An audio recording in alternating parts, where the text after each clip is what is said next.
पाहायला सुरुवात केली 85 आवाज. 85 आवाज मध्ये आपलं स्वागत. हमें यह बताते हुए अत्यंत हर्ष हो रहा है कि हम आपको एक स्वस्थ और फिट जीवन शैली की ओर प्रेरित करें।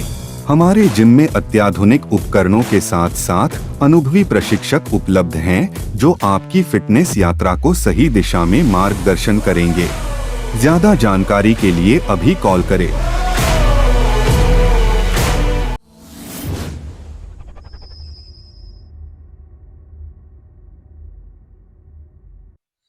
नमस्कार, मी रवि कुमार. जवाब तो आपको देना होगा बोल सरकार या सदरात 85 आवाजच्या खास स्पेशल रिपोर्ट मध्ये आपलं स्वागत. कसे आहात आपण?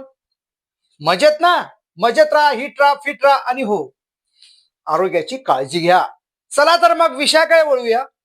या अगोदर आपल्याला एक विनंती असेल, तुम्हाला जर का ही बातमी आवडली तर बातमीला जास्तीत जास्त लोकांकडे शेअर करा आणि जास्तीत जास्त लाईक करा.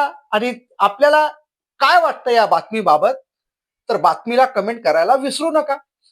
धुळ्यात भाजपचा सुपडा साफ होणार महापालिकेत. तुम्ही हे थंबनेल बघितलं आणि बातमीला क्लिक केलं, बरोबर ना? होय, अगदी बरोबर बघितलं, अगदी बरोबर ऐकलं. धुळ्यात भाजपचा सुपडा साफ होणार महापालिकेत. गेल्या महानगरपालिकेच्या निवडणुकीत महानगरपालिकेला याच धुळेकर जनतेने बीजेपीला भरघोस मतांनी विजयी करून 50 पेक्षा जास्त नगरसेवक पाठवले होते.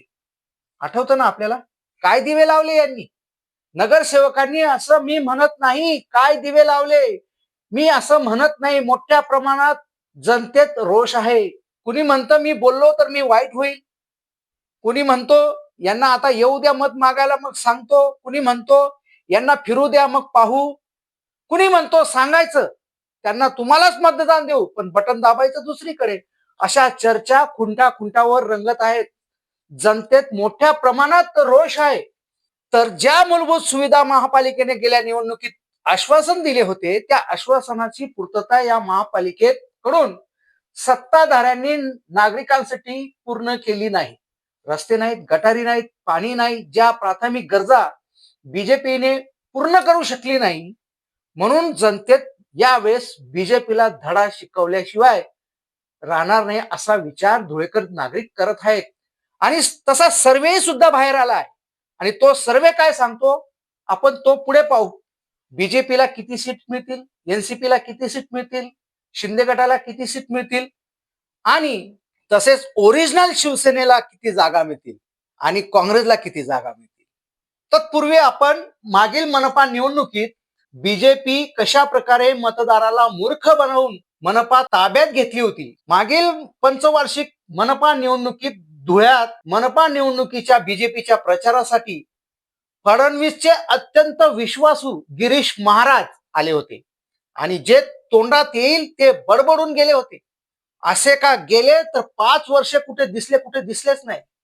आणि जे आश्वासन धुळेकर जनतेला यांनी दिले त्या आश्वासनाची 1% सुद्धा यांनी पूर्तता केली नाही. आणि वरून भाषणांमध्ये असे सांगायचे जसं काय 2-4-8 दिवसातच ही पूर्तता करणार असं धुळेकर जनतेला वाटले होते. परंतु या धुळेकर जनतेची घोर निराशा झाली. म्हणून यावेळेस बीजेपीला धुळेकर जनता यांची जागा दाखवल्याशिवाय राहणार नाही. म्हणून मोठ्या प्रमाणात रोष यावेळेस धुळेकर जनता सुपडा साफ केल्याशिवाय राहणार नाही. बीजेपी, एनसीपी, अजित पवार गट आणि शिंदे सेना वेगवेगळे लढणार आहेत. म्हणूनच प्रश्नच नाही.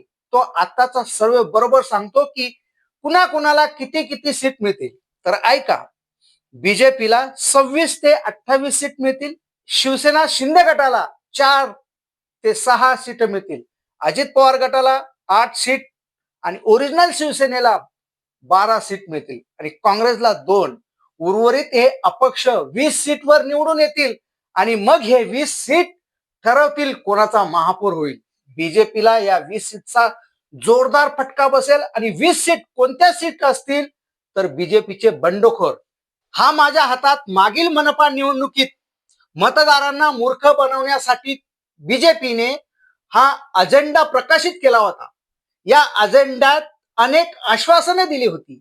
त्या आश्वासनापैकी 5% सुद्धा काम झाली नाहीत, परंतु जे नगरसेवक ठेकेदार मात्र बनून गेले आणि ठेकेदार बनून मात्र यांनी महापालिका अशी लुटली तर या निवडणुकीत ते पाकिटचे पाकिट घरोघरी पैसे वाटतील आणि तोच ठेकेदार नगरसेवक बनून मनपात जाईल. मात्र यावेळेस धुळेकर जनतेने आपल्या शेंडीला गाठ बांधली आहे आणि ती गाठ बीजेपीला त्यांची जागा दाखवल्याशिवाय राहणार नाही. आज तुर्तास इथंच थांबूया. तुम्हाला जर का या बातमीबाबत काय वाटत असेल तर बातमीला लाईक करायला विसरू नका आणि जर तुम्हाला या बातमीबाबत काय म्हणत असाल तर कमेंट करायला विसरू नका. चला तर मग रवी कुमारला द्या परवानगी. नमस्कार.